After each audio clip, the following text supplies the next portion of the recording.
This time, if people would like to come up and share about Ray, the mic is open.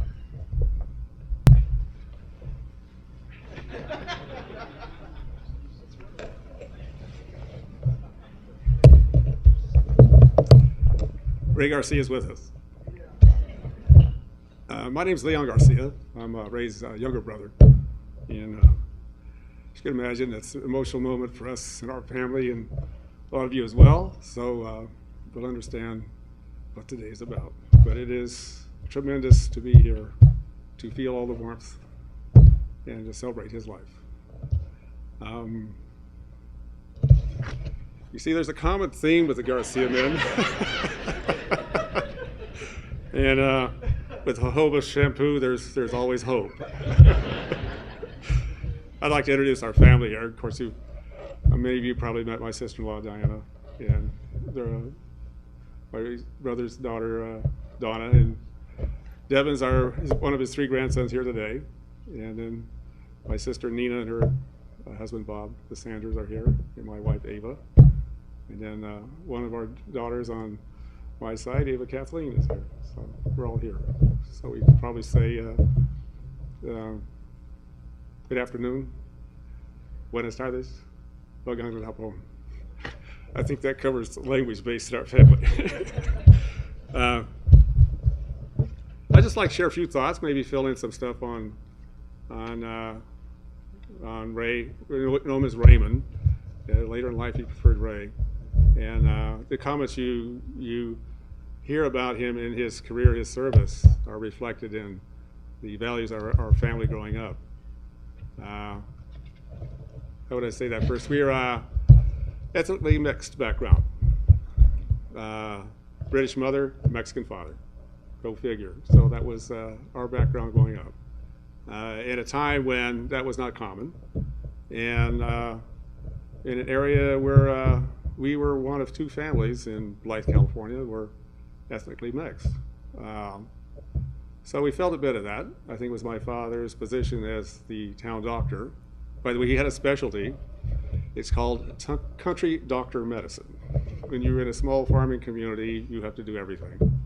And he honed his skills in surgery during World War II, where he was in the first evacuation hospital in the South Pacific, attending to a lot of the wounded.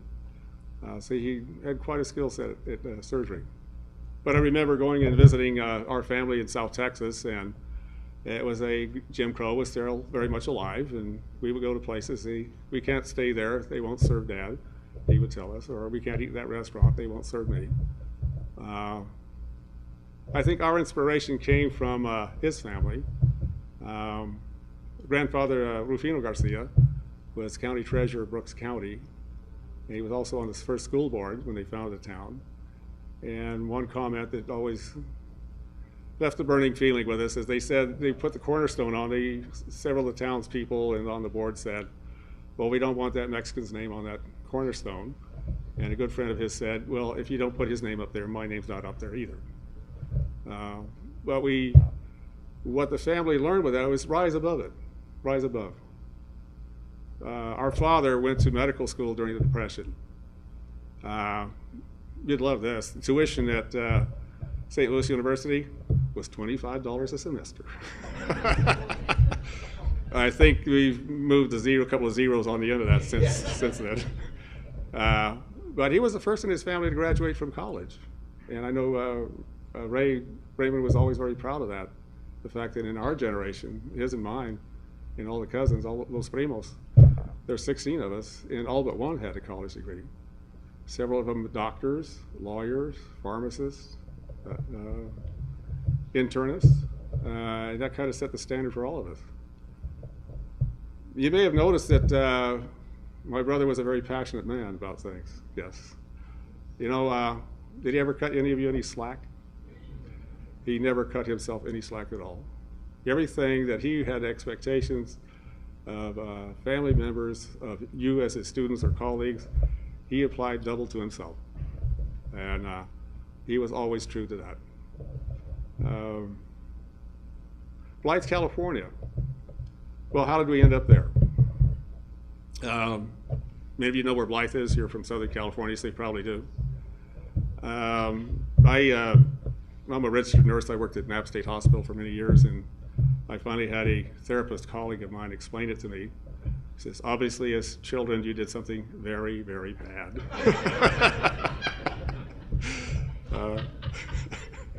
Maybe that explains it. But you know, we grew up on a farm. See, even though Dad was the town doctor, we had a ranch. We had 160 acres of alfalfa, and Dad grew up in the South Texas legacy in northern Mexico, where the family was from, raising cattle. And so the last herd he had was 600 head of cattle, and it was me and my brother as we were teenagers, you know, mowing, baling hay, feeding cattle, branding, all those things you do to cows to make them steers, and that was our life.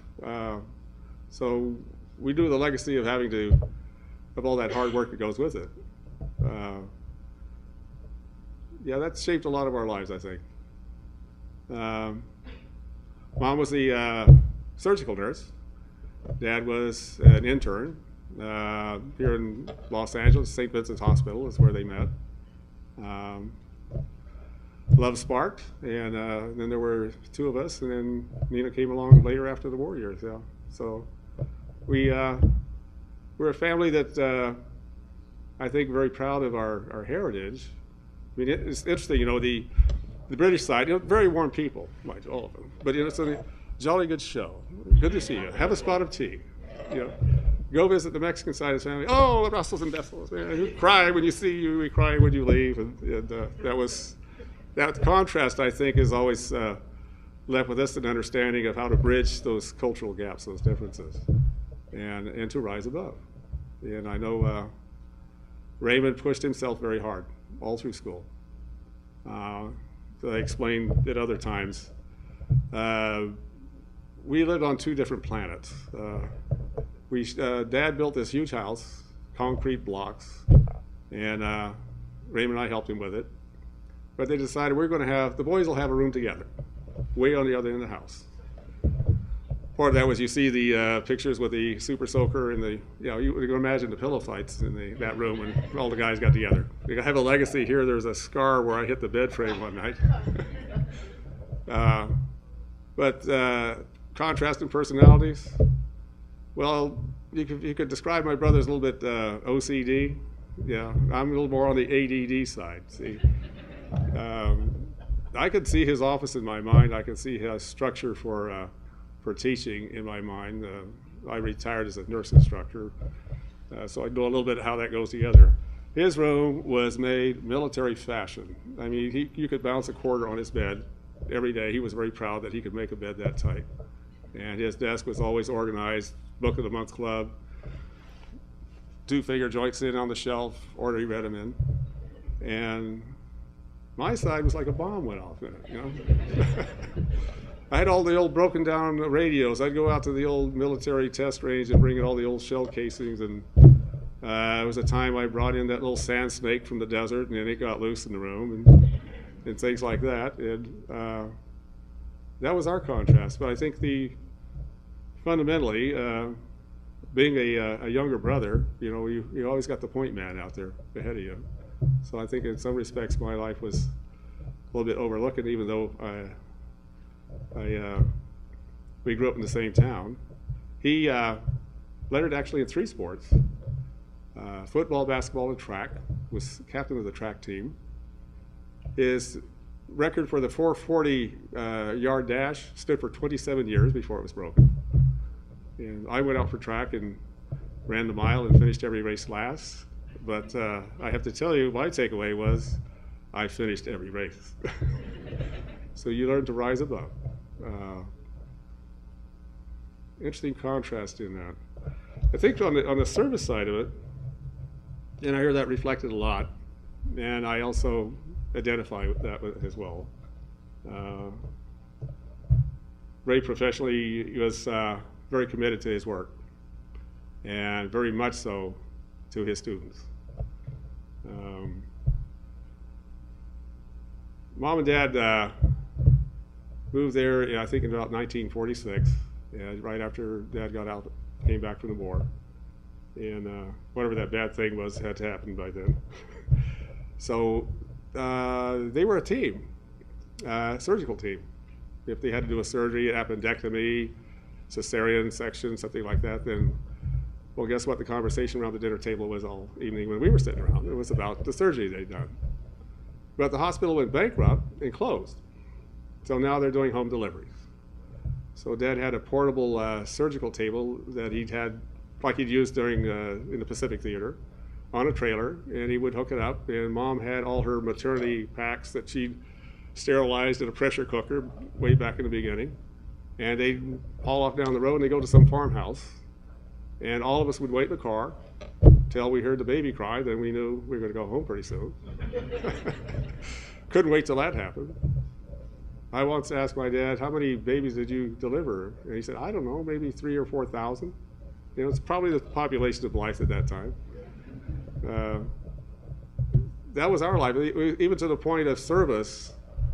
There were a lot of migrant farm workers in our area, and a lot of them still coming from Oklahoma, legacy of the Dust Bowl. And I remember once we bumped down this dirt road next to a drainage canal, back into this very shambles of a farmhouse. It was more of a shack.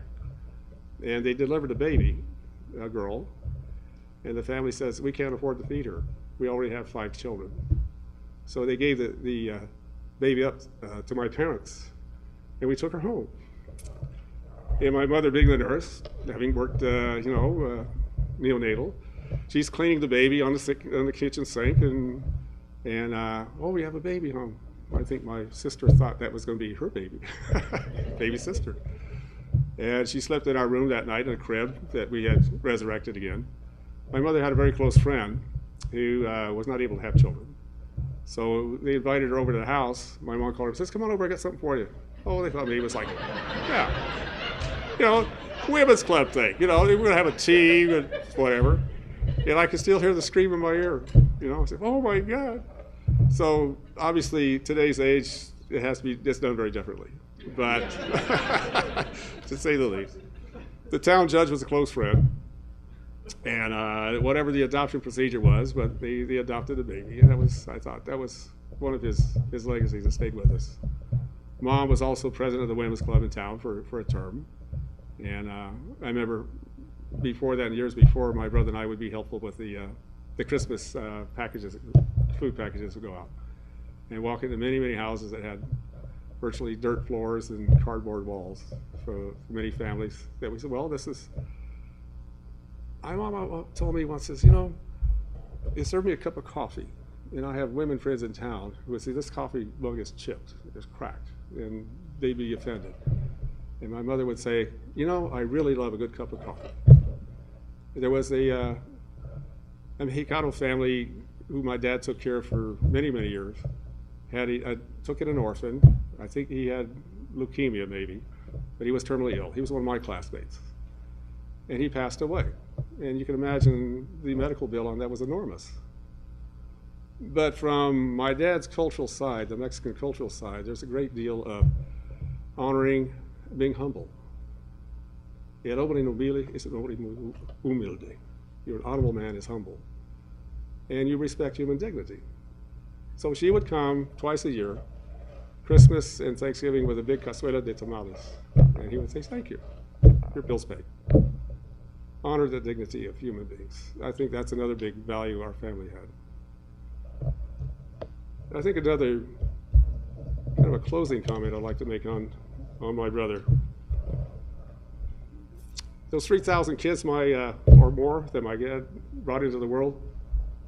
See, when we do homecoming celebrations at Palo Verde High School in Blythe, you all sit at a table that's for your year of graduation.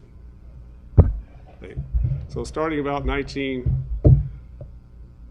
me see, what would that be? Do the math. Well, 18 years after about 1946, right? So it's Dr. Garcia babies, Dr. Garcia babies, Dr. Garcia babies. Get to 1961 in my class, Dr. Garcia babies. My brother graduated in 1960. And I always thought, they didn't name a building after my dad or a hospital. Ultimately, they tore down his clinic to build some sort of a county building. But his legacy is living. It's all his graduates, all the children he brought into the world. Do me a favor here. Raise your hand if you were a student of my brother.